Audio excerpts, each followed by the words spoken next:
And we are back on the build phase, and today we are going to talk about our first official card preview from the Into Darkness, or wait, is it Darkness and Light? Darkness and Light is the name of the arc. Into Darkness is the name of the third issue in the Darkness and Light arc. Okay, not confusingly named at all. So I think we got a sort of little spoiler preview for a card that's going to come in this issue in the last card reveal for the Mystic Arts was the second arc, or the second expansion, second issue. Oh my god. So I think we got this Forge card here. So let's see what they say about Forge. This guy was in the last issue. His inventions are going to show. Okay. So it does not immediately say whether or not this guy, which issue this guy's showing up in. So the first 55 card issue focused on the Masters of Evil. The second introduced spells and the Masters of the Mystic Arts, and now we're going into the darkness and to take a dark turn into the world of denizens of the darkness.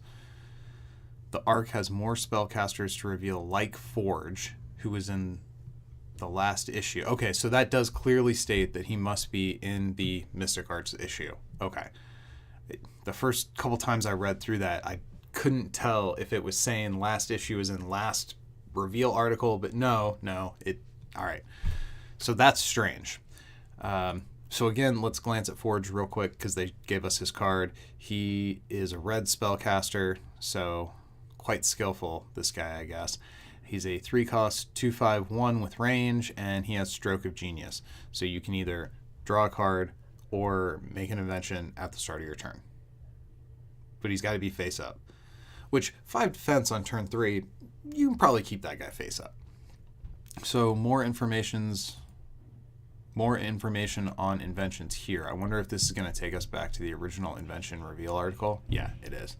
Okay, so we don't need to read that. I won't assume everybody knows how inventions work. So the way inventions work are, if you have an inventor, you have to come to the game with every invention that character could invent, unless there's another layer on top of it, like with Maker.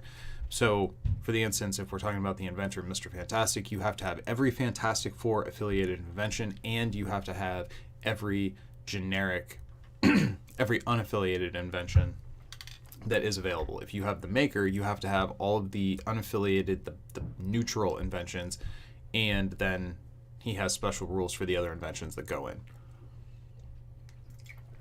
So presumably, based on the first sentence here of this reveal article, I think we're going to, oh yeah, I already see it. So we're going to get X-Men inventions in this issue. And presumably, oh my goodness. Presumably, he also has to pack all of the neutral inventions.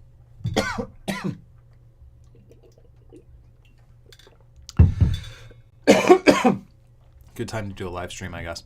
Okay, so this is then calling out his card number, saying that he's a New Mutant, which means for cards like New Mutants, he counts as a New Mutant. So even though he's coming out in the Masters of Evil no, not the Masters of Evil. He's coming out in the Mystic Arts expansion. Stop. He still has the ability. That makes collector numbers so weird.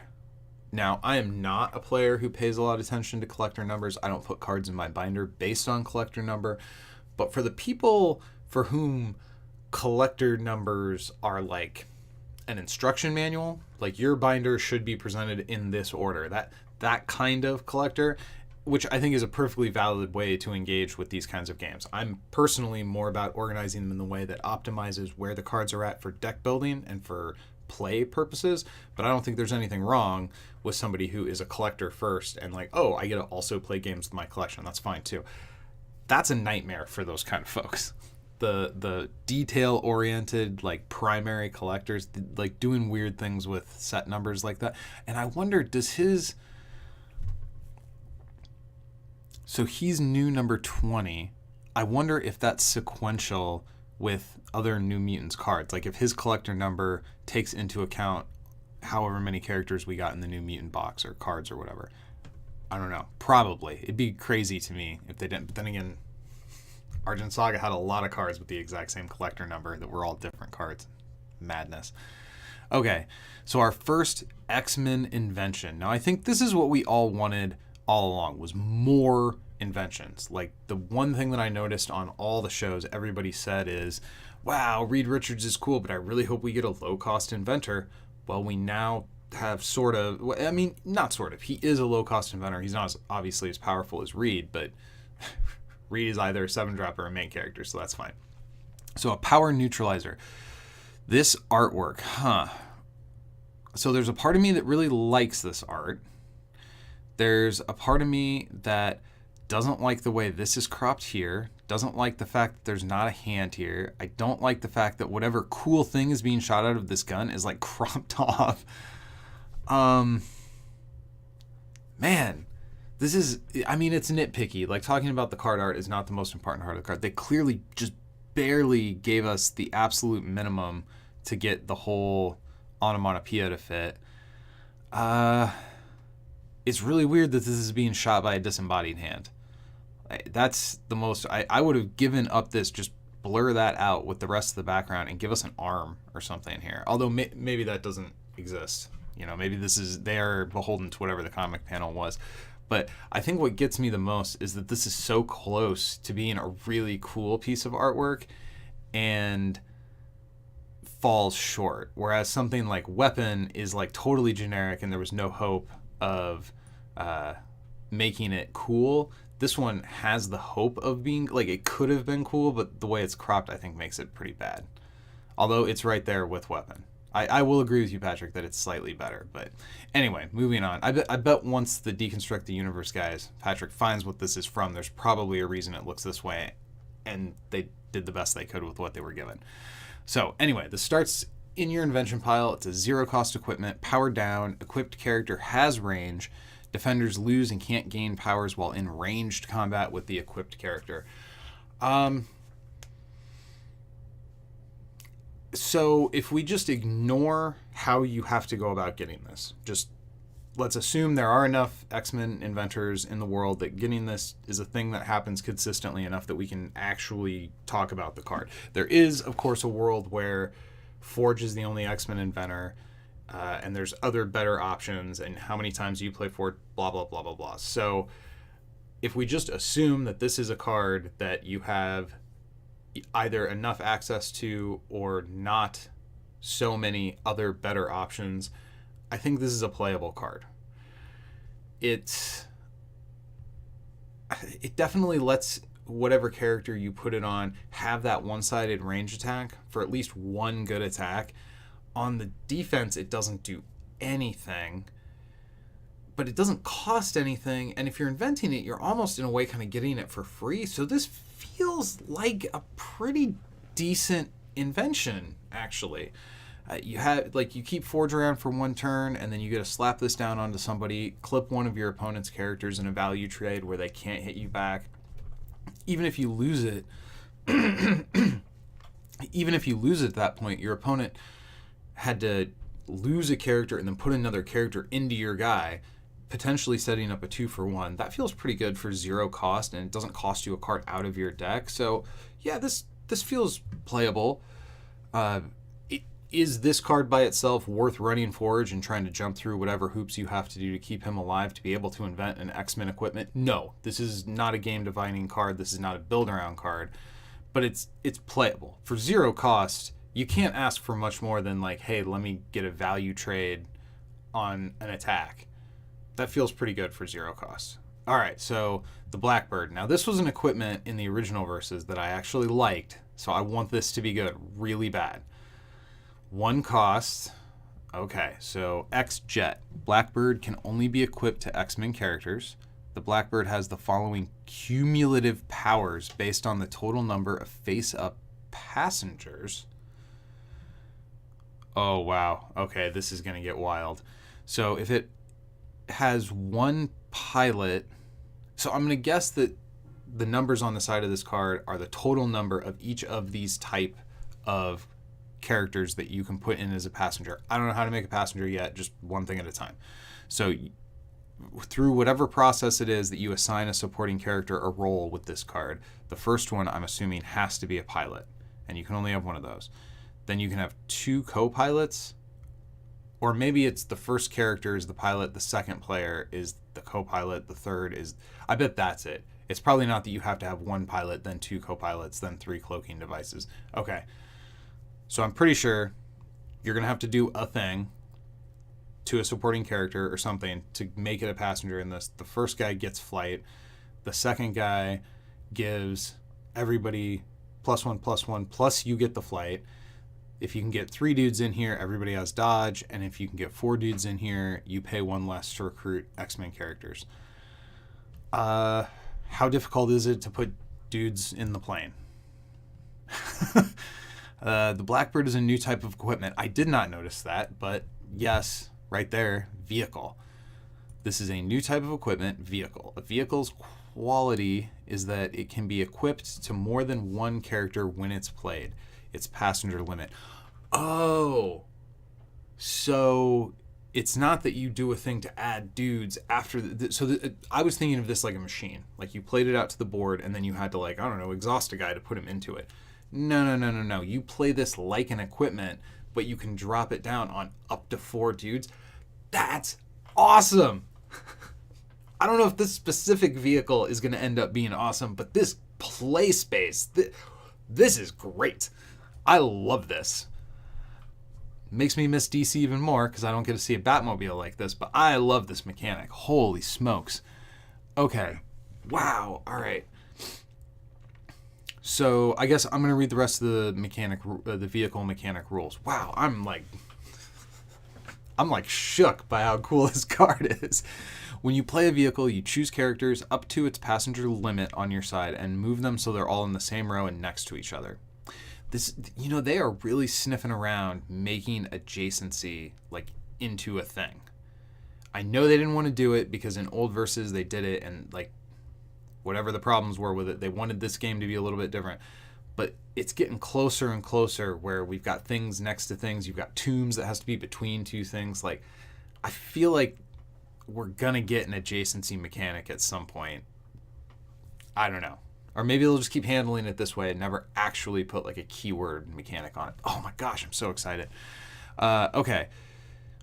So they're all next to each other. They have to be in the same row. And it says that you get to move them. So presumably this would be independent of your formation step. Generally you recruit and then you form. So even if you move all the dudes into the back row to put them all into your Blackbird, you should still have the ability to move during your formation step. And my guess is at that point they're a package. You have to move them as a unit. But let's continue. If the character in the vehicle gets turned face down, the vehicle remains equipped until there are no other passengers. If they go face down, does that person stop being a passenger? Like if they recover, did they fall out of the plane? In that case, do they get KO'd? Is that lethal? A vehicle is only KO'd if it has no face-up passengers. Passengers can exit the vehicle, but non-passenger characters can't enter it. If 1 or more passengers moves to a different row, including during your formation step, they can either exit the vehicle or take it with them. And if a passenger gets equipped with another equipment, it exits the vehicle. Oh, that's interesting, because that would be a real bummer if you invest your whole turn to play some kind of like big vehicle, put all your dudes in it, and then they throw an inhibitor collar on 1 dude and it kills the whole boat or whatever it is. So I like that anything that, if somebody tries to serpent crime your guy, it doesn't KO your vehicle and then you get to steal it. Like, that would be terrible. So making it so that it's written into the rules that a player doesn't have to remember a trigger. You don't have to say, I'm exiting in response to that. It just, they get kicked out when they get serpent crowned or when they get inhibitor colored. That's cool. I think that is a smart way to kind of future proof this against some like really negative bummer play. Now this particular vehicle only costs 1. So the idea that I pay 1, if your turn 7 recruit killed this thing, that's not that unfair. That example would be okay. But an inhibitor collar, and presumably there's going to be more expensive equipment. Like if I play a 5-cost tank and I put 3 dudes in it, and then you kill my 5-drop with your 1-drop inhibitor collar. Ugh. Although maybe that's good counterplay. I don't know. I like that it's I like that it's structured this way more than as just a quirk of the rules. If any one passenger gets equipped, then it KOs the equipment. Like, I think kicking them out is cooler. I think that's better. Wow. Okay. I think this is very good. I do think this specific vehicle, I said before that I wasn't sure if this one was going to be good, but that I really like the mechanic. I think this one is going to be good. This effect, for one, now you do have to set your board up. There's a little bit to it. It's not like a free power bonanza, but if you can get this invention off and you can play it with, really, I don't think you even need the fourth one. I mean, sure, in a flood the board with dudes kind of X-Men deck, which thank goodness it looks like we're finally going to actually have some ways to make that more viable, because X-Babies, as it was called in Old Versus, was kind of a popular staple type of deck in multiple formats. And while I'm not the biggest X-Men fan in the world, I do like the idea of packing a deck with, instead of 4 copies of all the best cards, you have like 2 or 3 or 1 copies of a whole bunch of different X-Men, and you have ways that you can draw extra cards and flood extra guys out faster. All that sounds fun. That being said, even in that type of deck, I'm not sure that you hold on to Blackbird. Like, if you've got 3 dudes down, I think you just play this thing and you take all of the combat buff stuff, get some work done, and then worry about playing guys cheaper later. This fourth one to me feels almost like win more. If you've already got 4 dudes out and you're going to buff all of them with all this other stuff, and then I guess you could recruit another dude, maybe. Oh, and it doesn't say to a minimum of 1. So you do that, you play this thing, and then you just like recruit Iceman 3 times and freeze their whole board down. The Cerebro part of this card is certainly relevant. It's not bad text. It's not text that you should just like ignore. But if you do ignore it, this card is still absolutely playable. 1 cost for 3+1/+1 counters, that's good by itself.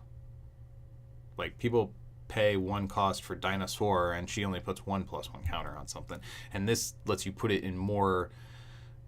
Dinosaur is much more narrow, so and at 1 cost, man, this thing seems good. Now, you do, again, all of that is gate kept by, we don't know exactly what the ability to invent is going to look like in X-Men. If Forge is the only X-Men inventor, and these are the only X-Men specific inventions, does that see play? I'm not sure. Probably. With that defense line, you can probably keep him alive and access to this stuff. I mean, these are both. This is good. This is great. I don't know. I think we are going to need more inventors to really make it. Ask and you shall receive, I guess. All right, so Frank Drake. This is a 3-cost defender kick. Oh. So this guy can't invent the Blackbird, right? This guy doesn't even get, oh, geez. So defenders are getting, what is happening here? All right, I'm going to close the door on X-Men inventions for right now. These inventions are very intriguing. I don't know if this inventor is good enough to really make them see the kind of play that I think particularly this Blackbird deserves. We're going to need a little more on X-Men. And given how inventions panned out with Fantastic Four, it wouldn't surprise me if that's all we get. So, ooh, if we get a beast, an X-Men affiliated beast that can invent. Anyway, Frank Drake. I looked at this dude and I thought it was Shatterstar. I guess he has a gun and not swords, so stupid me. 3-cost character, 4/4 with range and 1 health, defender affiliation. I mean, if you're on defenders, Jessica Jones is 4/3. People play that all day. Yeah, she has more health. She does other things, but this is... Ooh, Night Stalkers on your side have lethal. Now, is he the only Night Stalker? Presumably he is not the only Night Stalker. There will be others. Otherwise, this text is stupid. Is it going to be well supported enough that this is a card you play because of the Night Stalker text? Man, I don't know about that. His ability to create an invention costs a yellow. Turn 3, costs a yellow power. Jessica Jones. This is a little bit more direct.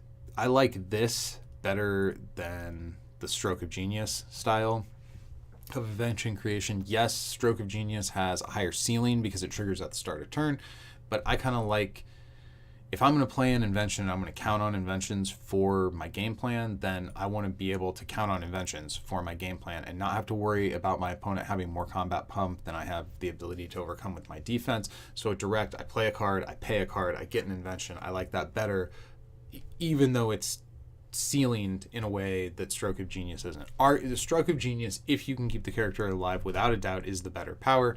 I tend to like Inventor better because I like consistency and the ability to trigger this before my opponent can have counterplay, other than everybody's favorite 3-drop. So what kind of defender? So this is the same dude, right? He's just like got a different article of vest or whatever.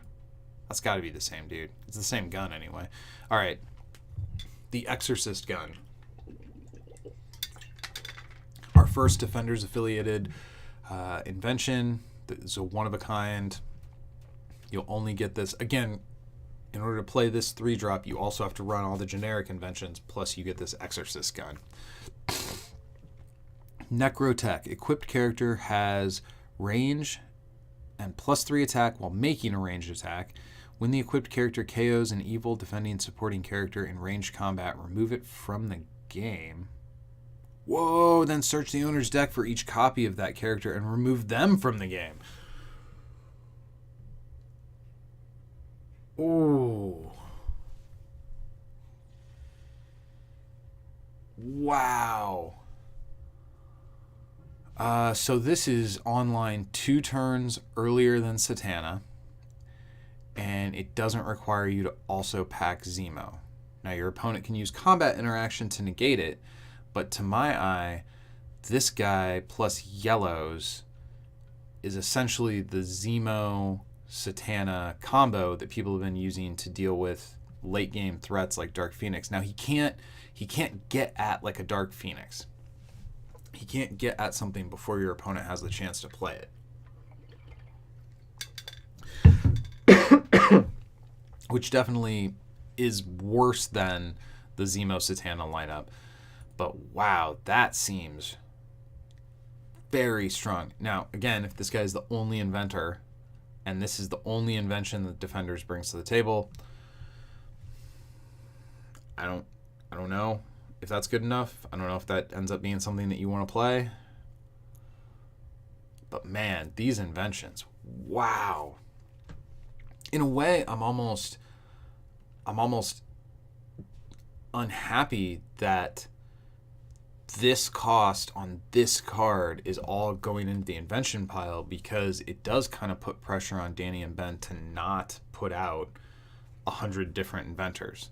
If they're going to make the inventions this good, then they do kind of need to throttle how much they saturate the game meta.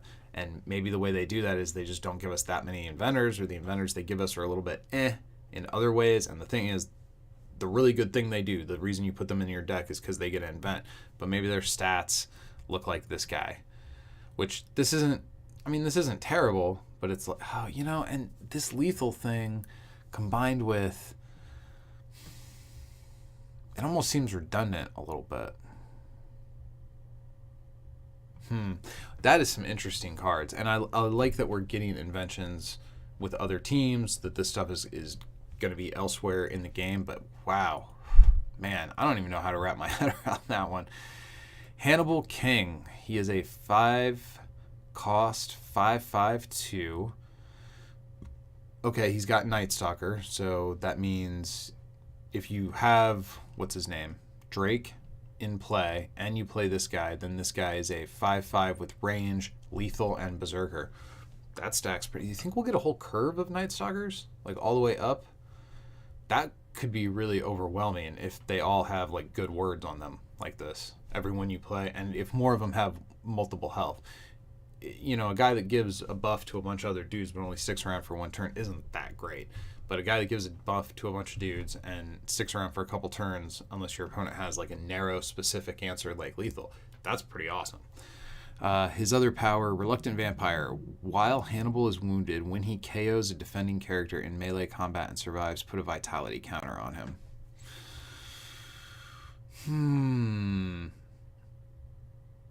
How many times have we seen vitality counters in the Illustrated Universe? Like Kelly? And that's it, right? Because Lilith has like a vampire mechanic that works kind of like a vitality counter, but I don't think they labeled it that. I mean, I guess that's good. Like, he takes a wound, you attack, get somebody with range on your turn, your opponent crashes into him, puts a wound on this guy, then on your turn, you get to attack and have this vitality counter kind of action going on. Maybe that makes your opponent have to make less efficient attacks on their turn 5 when you play this guy. There's some playability here. You have to take a little bit of a walk to make this guy like good, I think. But this is a playable character. If Hannibal King is a character that you're into in the Marvel Universe, I don't think you feel bad about this card. This is a card that can be played.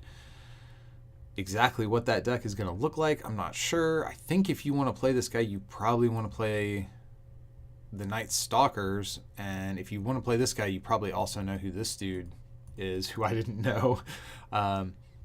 So far, if you're into Night Stalkers, I think this is cool. I mean, I don't know enough about the characters to be able to say like, oh, this is a theme, thumbs up or thumbs down. To me, what I get based on this is these are dudes that hunt monsters, and there's like some vampire stuff on it. They're fine. Mechanically, they're fine. And Avengers Defenders dual affiliated Wong.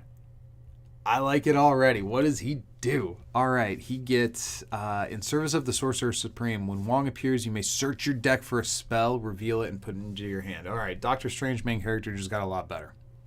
Like, a lot better. He's a 1/1/1, and he's a 3/3 when he's in melee combat. I don't think, like, that's whatever. I don't think you care about that at all. This guy activates Think Again. This guy activates Super Senses. This guy lets you search your deck for a spell, and maybe he can kill something on turn 1. This card is great. Wow. Oh, man. I mean, and you're going to play this guy in decks that don't even care that he's an Avenger or a Defender and don't care about martial artists and all they care about is this. You may search your deck for a spell and reveal it and put it in your hand. Dormammu's going to want that. Doctor Strange, like any deck that wants to play spells, this is your one drop. This is great. This is a great card. Wow, this is a great card.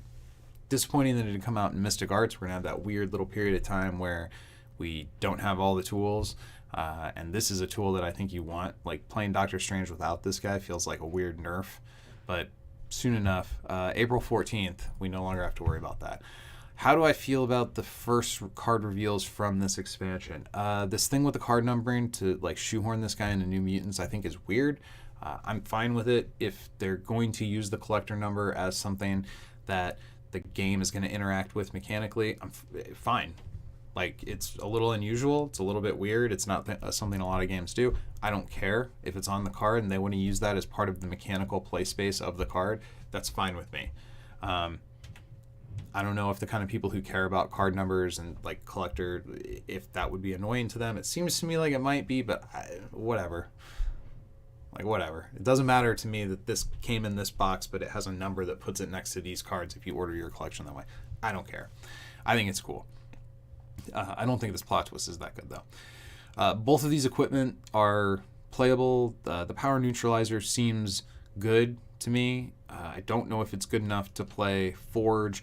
The Blackbird seems amazing. If you can build the board to support what this card wants to do, I think you play... This card is worth playing Forge. This card is great. Great. This new mechanic is great. I really hope this is not the only place we see this new mechanic. I really hope that their plan isn't to put this out in this like limited, maybe a little bit difficult to get to kind of way, and then revisit it later. I hope we get more vehicles like soon. Yeah, so C-Stacks makes a good point that if they're going to start limiting formats based on cards coming from specific sets, playing games Like, making this look like it came out in New Mutants, even though it didn't, could end up being confusing. Although I would argue, does that, like, if a format says New Mutants is legal but Mystic Arts isn't, is this guy playable or not? I don't know if I know. My gut reaction is yes, he's playable because he has a New Mutant card number, even though he came out in a different set. How is Super Awesome Games going to rule that? I have no idea. Man, vehicles are cool. I want to see tanks. I want to see a Batmobile, but I want to see other planes. I want to see motorcycles. I want to see all kinds of equipment cards that you can put characters into. I mean, in a way, we've kind of already been doing this. Like, that is sort of how like active camo works. You put a guy into it, he gets an ability, but this idea of putting multiple characters in, being maybe a card you pop dudes out and there's something happens, so there's an incentive to have your dudes jump out of the thing at different times. Great. Heck yeah. I'm all about that mechanic.